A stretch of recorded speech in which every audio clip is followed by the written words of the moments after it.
Honda 155. Ayan. Ayaw mandar. Yung pala lagas-lagas na yung stator. Ayan o. Lagas-lagas na yung primary niyan. Wala nang balat. Tapos gumagalaw na. Gumagalaw na yung primary niya. Pag once kasi nalulubak yan, pag gumagalaw nawawala yung ground niya. Namamatay. Kaya yun ang papalitan natin yun.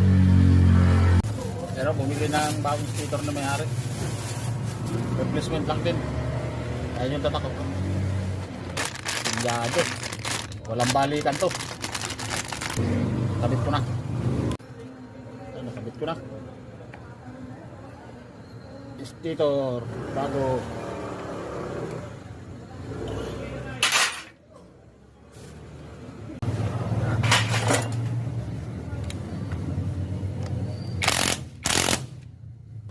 Test natin kung ma-under siya.